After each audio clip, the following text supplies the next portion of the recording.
SB19 Update Editorial Playlist. Ano po ba ang sinasabi ng artikulong ito? 18 official mula sa pangkat Spotify for SB19, Lawless continues to shine on Spotify editorial playlist. 18, check out this Spotify editorial playlist featuring Lawless. Every editorial playlist placement is a huge opportunity for the song to reach new listeners, gain more visibility, and introduce SB19's music to audiences across different countries. With every stream, Lawless continues to grow, proving that its impact extends far beyond its release. Now is the perfect time to maximize this incredible exposure. Stream the featured editorial playlist Hit the Heart on Lawless. Add it to your own playlist and share this playlist with your family, friends, and fellow music lovers. Every stream save and share helps strengthen the song's performance and increases its chances of reaching even more listeners. Let's make every playlist placement count and keep the momentum going strong.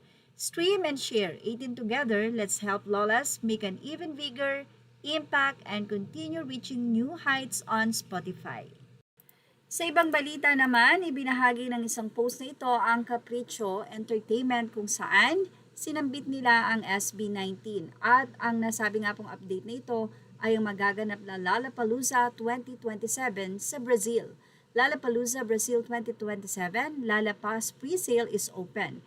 The 15th anniversary edition of the festival arrives in March 2027 and you can already secure your spot even without knowing who will be playing. Samantala, sa baba po nito ay Spanish na po yung salita dyan, kaya humingi na po tayo ng tulong sa translator. But anyway, narito po ang update. Ang artikulo ay tungkol sa Lollapalooza Brazil 2027 kung saan nagsimula na ang pre-sale ng Lollapalooza kahit hindi pa inaanunsyo ang opisyal na lineup ng mga performers.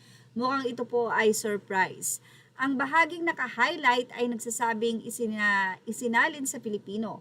Ang mga pangalang tulad ng SB19 ay Espa at Bea Badubi ay naroon sa ibang edisyon ng Lollapalooza. Ito po yung ibig sabihin sa Spanish po na panulat. At lumalaki ang inaasahan na ang mga artistang ito ay maaaring makarating din sa Brazilian edition ng festival. Mahalagang punto, hindi nito sinasabing kumpirmadong performer ang SB19 sa Lollapalooza Brazil 2027. Ang sinasabi lamang ay inaasahan o inaasam ng ilan na maaaring isama ang SB19 sa lineup batay sa kanilang paglahok o presensya sa nakaraang Lollapalooza sa Chicago dahil marami po ang nakarecognize. Even the CEO Lollapalooza of Brazil, kung di tayo nagkakamali, sa naging interview sa kanya ng Fox Chicago.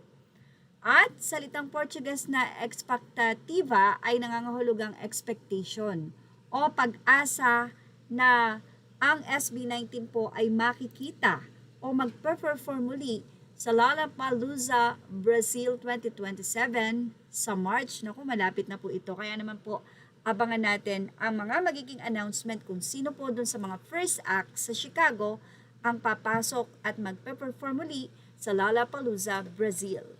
Images are all credit to the rightful owners. Thank you for watching Showbiz Now.